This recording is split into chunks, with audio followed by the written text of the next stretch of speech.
Hey guys, Todd Jason here. It's your boy. I hope you're doing well wherever you are in the world. I wanted to do this video to talk about something that we're all being affected by right now. Okay. And of course, we are living in an incredibly chaotic moment in time where we're experiencing a global pandemic, a health crisis. We're experiencing this scouring of the racial injustices, at least in our country, in the US. And of course, this is touching in all areas of the world. And behind all this, we're also experiencing an incredible expansion of the differences of political and social ideologies in the world. Okay. And, it's not a secret that, there is a president in the United States right now who represents one thing for a lot of people and something else for a lot of people. So we're really seeing something very, very interesting. And I am not here, my brothers, to share my own views and to tell you what I believe is right. Okay. Because as I'm going to share in a moment, that's not what this is really about. And really the way through this isn't by hammering whatever our own individual points of view are. And I want to share my own viewpoints on it by being vulnerable about a story and something that's emerging in my own life around this. So for those of you that don't know me, I grew up in a very white privileged environment. I grew up in a suburb of New York City, Westchester County. I grew up in Scarsdale, New York, 99.9% white, I would guess. My dad worked in finance in Merrill Lynch, and he did well. He had a good career. He made money. Very beautiful man, my dad is, and not destructive in any way personally, but he just did his job. He was a smart guy, and that's what he chose for a living. And fast forward all these years later, without getting into my whole background, I was fortunate in a way to develop friendships at a very early age that I still have. Okay, so I have 5 best friends where we all met from the ages of 5 years old to 7. Okay, so there's 6 of us in total, including myself. And we are brothers in some sense, right? We have known each other our entire lives. Okay, and we grew up in the same environment. We know our families, and we went to every party together.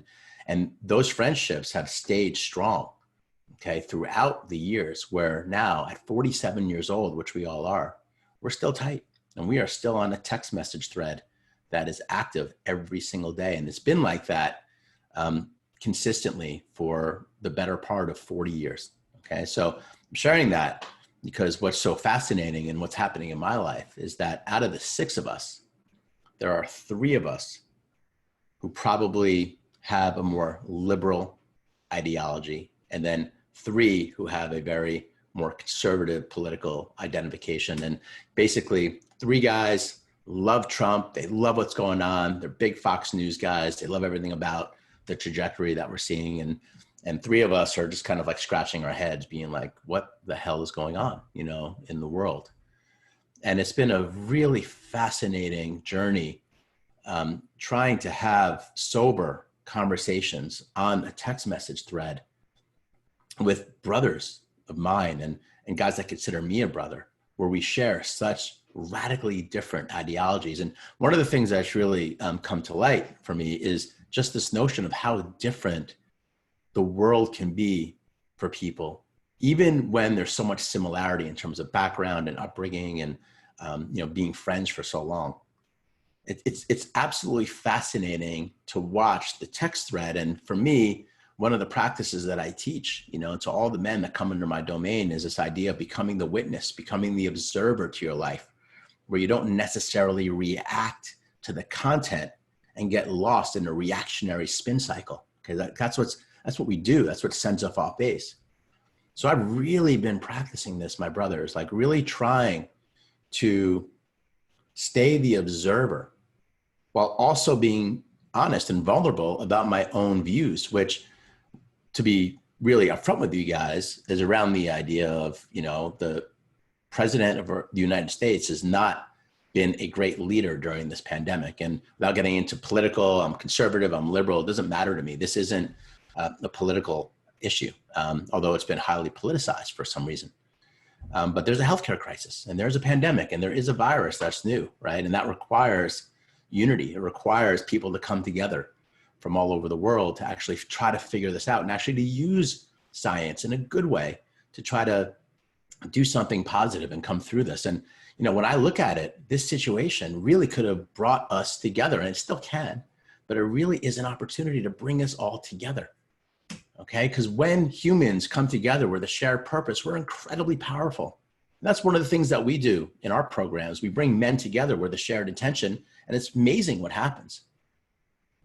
But it's really the divisiveness, you know, and the separation, the messages of separation that weaken us. Okay, and we have in power right now a political figure, and not just Donald Trump. Okay, this is deeper and larger than Donald Trump. He didn't just appear as an aberration. You know, he was built on a mountaintop of information and trajectory, you know, that had him become president. Okay, so it's not that he's evil in any way or that he's bad. It's that this is a reality. This worldview is a reality that Trump represents, and it's so big that he got into power. And now we're seeing the repercussions of divisiveness and separation. Okay, and I don't think that's a political statement. However, when I share this type of viewpoint with my dear brothers, my dear friends, it's met with such an amazingly strong response of, you're a far left radical.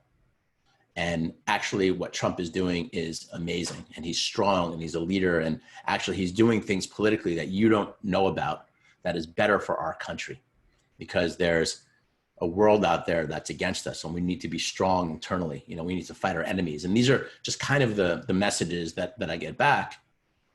And when myself and my two other friends who kind of just are on the more liberal side, or just on the more trying to look at the healthcare crisis without it being politicized, we try to just say, hey, but let's not talk about politics. Let's just talk about, you know, humanity and like what's most important. You know, is what's most important, you know, our lives and our health, or is it pushing forward in terms of economic sovereignty or economic freedoms, you know, and the financial systems that, you know, we push along. And it's just such a fascinating conversation. And I will say that we've been able to toggle these conversations, the three of us, pretty nicely, you know, and I've been impressed that it hasn't gotten personal. There's been moments where it's felt a little personal because it's emotional, like there's really strong beliefs. Okay. And part of why I'm sharing this is to take my own teaching, you know, to take my own, what I put out there to the world, and really try, you know, just openly in this forum. And again, I don't have an agenda for this video. I'm just trying to express myself in terms of how hard this is. I get emotional around it. And this morning I woke up and I probably spent an hour in bed thinking about how wrong these guys are, like literally like wanting in a sense to wring their neck, being like, guys, tens of thousands of people, maybe hundreds of thousands of people in this country are going to die because of the direct lack of leadership.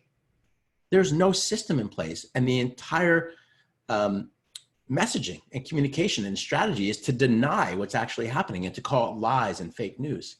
And I want to share that this thing, this virus that's emerged, is actually being, it's not something that you can politicize. And that's why it's so hard for Trump in this worldview, because it's not an enemy that you can just point to and say, hey, well, they're the ones at fault. And I want to go for it and just share my own ideas.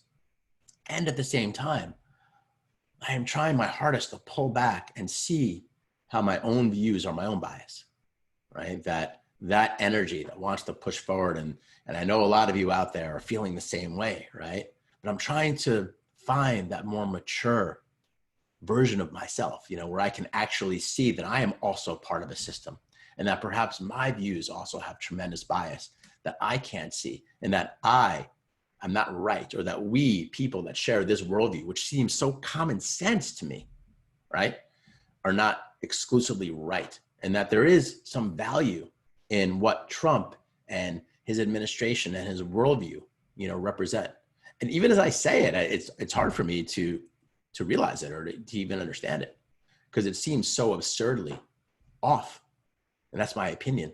So I've really been thinking a lot about this, guys, you know, and I've been in it. I've been in my own internal war, dealing with like the closest friends that I have for over 40 years, having these conversations. And, you know, it's been incredibly fascinating.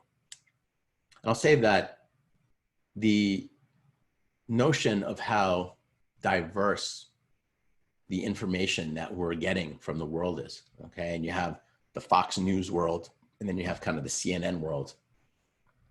It is an unbelievable thing. It's a real power, you know, that is being used and politicized, the media, in terms of shaping our worldview and our biases. One of the things that I did find, my brothers, in terms of asking my 3 friends who kind of really love Trump and kind of love what he represents, and I asked them a lot of questions, you know, because I'm trying to understand, like, how is it possible that you feel that way? And what's really interesting is that these 3 men who I love, I mean, truthfully, no matter what, and some of you are probably watching this saying, you can't be friends with these guys. Just move on, you know, evolve and surround yourself with people that are at a higher level of awareness. You know, you can't be around this, but that's not who I am. You know, I want to really understand. And actually, I don't believe that I or we are better than, you know, what they believe. I'm just trying to understand what exists. Because I remember when Trump got elected, we all sat there watching, you know, that poor guy on CNN, watching the map light up, you know, and it was like, oh my God, he's going to win. It was like this shocking thing. And when I was watching that, I realized that there's a reality in the world that a lot of us aren't seeing. And so we have to recognize that. So here I am with 3 friends that represent that worldview. And I never would have guessed 5 years ago that these 3 brothers thought this and felt this way. And now it's gotten even stronger, right? Like it's really accelerated. The division is like boom and boom. It's just like expanding like a rubber band that's so taut right now. So I asked them, I want to find out, what is the root cause? Why do you feel this way? And each one of these guys, there's 3 different trajectories. It's not one story. Just like us, you know, we all have our own feelings about stuff, and it's not just one path to get there. And these 3 guys, even though they have incredible similarities in terms of how they grew up and their trajectory in life, they have their own reasons. Okay, they have their own path that they forged. And one of them is the most interesting to me because he's somebody who has worked really hard in life. Okay, and even though he was privileged, he worked really hard, had to go to community college because he wanted to go to an Ivy League school, like sucked it up for a year, worked his butt off, admits, he's like, I'm not the smartest guy in the room. He's like, but I work hard. You know, he's a warrior.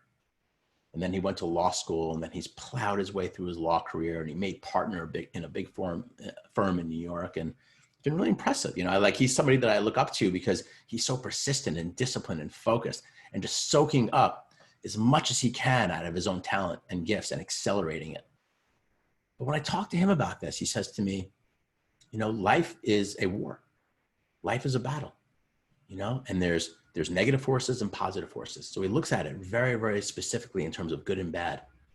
And we need to push forward. And because there are energies and people and organizations out there that are bad, and we need to push forward, and we need to work really hard. And we need to just like, boom. He's also working in a very specific line of law dealing with like global debt.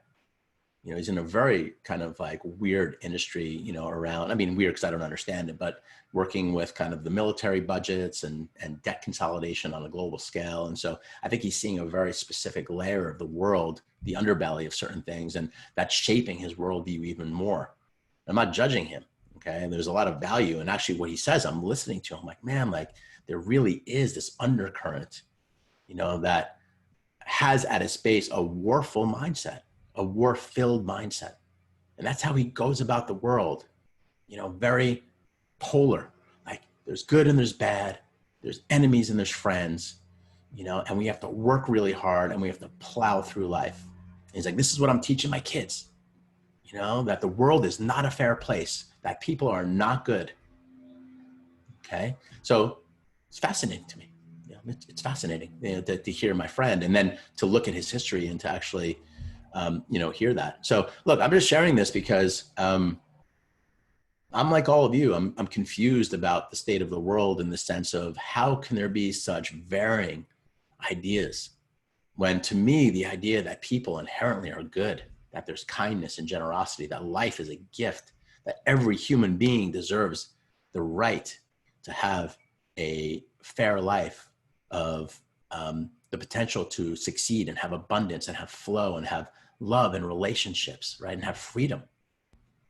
Okay. Like that is just a belief that I have. It's, I am no better than anybody else on this planet, and neither are you. That is my belief. We all should have the right to thrive. And I was given circumstances, I was given skin color, I was given, situations that were out of my control. Like I was born into a certain life, a certain trajectory, and that is what it is. And we all are born into a certain skin color, lifestyle, parent, worldview. I mean, there's just stuff that we are given as we come here. But that doesn't mean that any of us are better or more deserving than anyone else. I don't see any other way, for this to be. And it breaks my heart to really uncover when I feel that people don't believe that there is some level of core division around some people that deserve the haves and the have-nots, right? Some people deserve to have more because they've worked harder or they did certain things a certain way. And this doesn't negate the fact that there is negative impulses and influences in humanity. I mean, God, there are people that are vicious, that are violent, that are oppressive, that are hurting others, that are hurting the planet. I mean, I don't want this to dismiss at all the negative side of things here. Okay? We just have to hold it all. And actually, when I look deeper within myself, do I ever have oppressive thoughts, negative thoughts, thoughts where, I am violent in some way, whether it could just be in a communication way? Of course, we all have the warring mindset in us. At some point, it's there. The question is, what do we do with it? I did work with a philosopher named Ken Wilber for a bunch of years, and I did a course with him. I created with him, and I interviewed him for 100 hours. And he has this philosophy called integral theory. And part of integral theory talks around these levels of development where you can actually track these different kind of cultural mindsets that go through evolutionary processes. And you can look this up. There's something called spiral dynamics, which is very similar to what Ken talks about, which kind of shows like the evolution of our thinking, of our consciousness, and how it shows up in our lives, but also in our history and the epochs and the periods that we've lived. And when I look at that, it gives me hope because you can see that, evolution, has a general trajectory where we are headed to more noble places.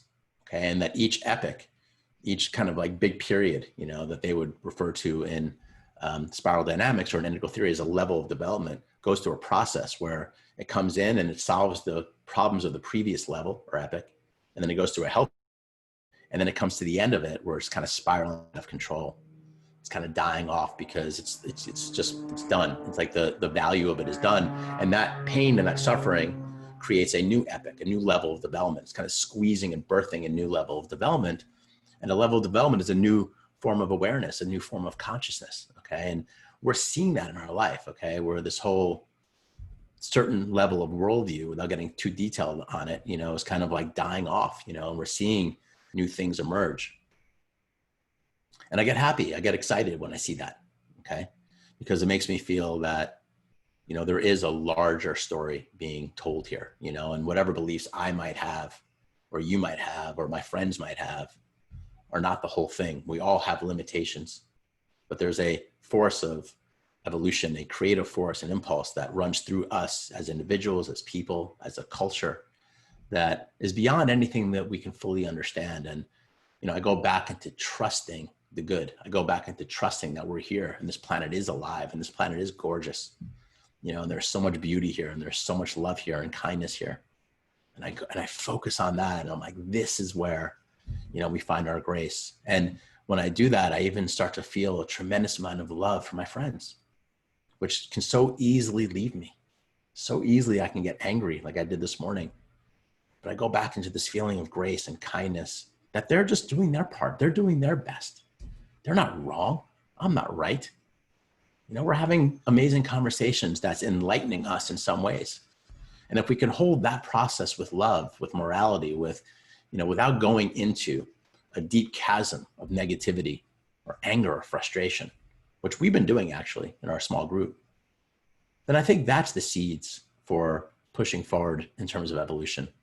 And what actually happens, what the state of the world looks like, we don't know. There's magic in this universe, okay? Like we don't know. No one can tell you what the world will look like in 20 years from now, 30 years from now, what the social, political, economic state of the world is going to be. There's going to be a lot of people that will tell you they know, that will make predictions, that are going to really think about this in all sorts of ways, scientifically, spiritually, economically. They're really going to look at this and try to understand where this is going, but we don't know. There's some level of uncertainty about our future, and that's totally cool.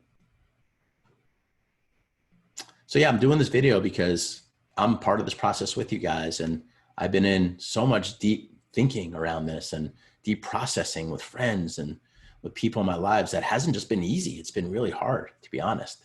It's really created a lot of thinking that's been negative within my own being. So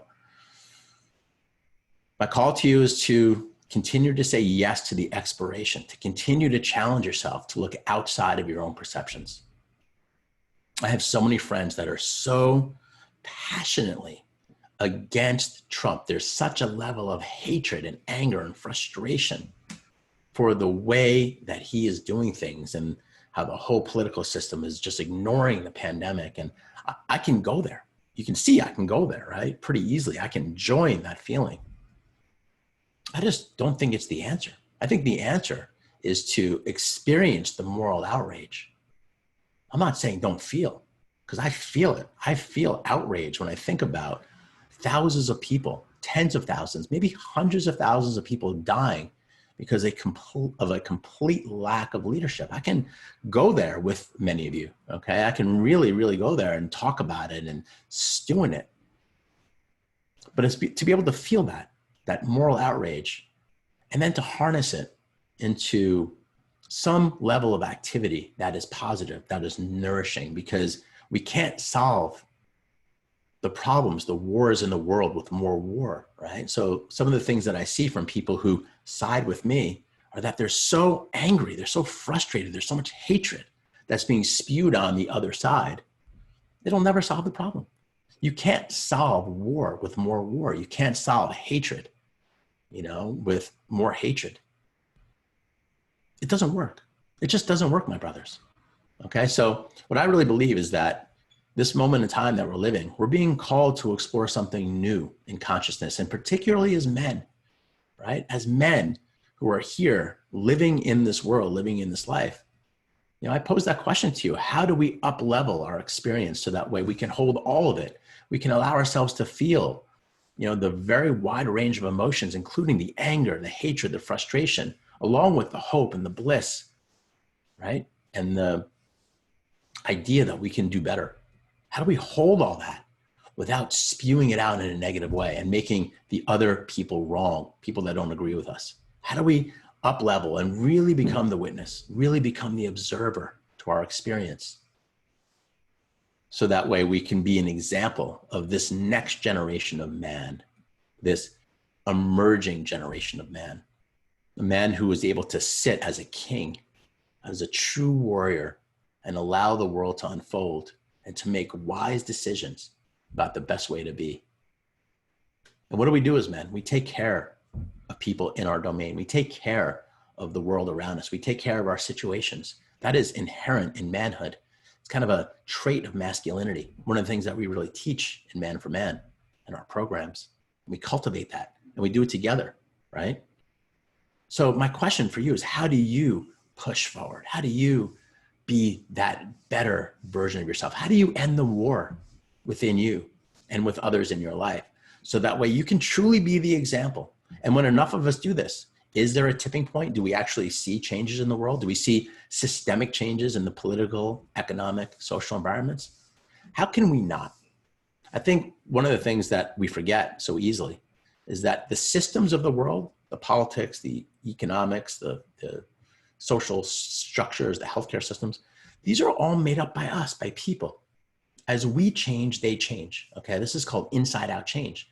So that's why we must really push forward and develop these new capacities, and the capacity to be the witness, the observer, while holding our outrage around what we're experiencing, and then harnessing that into positive, productive action is the answer. It's the way. It's the way to be. And so I'm with you, and I'm losing battles all the time. I've not been perfect in my communication with my friends or with others. And I will fall down. I will be sad. I'll have days where I feel really awful based on the collective field that we're in. But this is a push forward, my brothers, okay? This is an opportunity to push forward and become better. And I know there's guys out there, I know there's men out there that feel this, that want to push forward, that see the opportunity inherent in the breakdowns, that see the opportunities inherent in the massive division that's happening across humanity. It feels out of control, and perhaps it is. But all we can do is push forward, right? Stand the line. Be that best version of ourselves every day. And believe me, I am talking to myself as I'm talking to you. It's part of my process is to be able to share with my voice so I can hear, what's true within me. So brothers, I challenge you, push forward, have the tough conversations, but don't fall back into war. Don't fall back into the war. Transcend the war internally. You can feel the energy of the war, but don't react to it. I love you guys. I will see you shortly.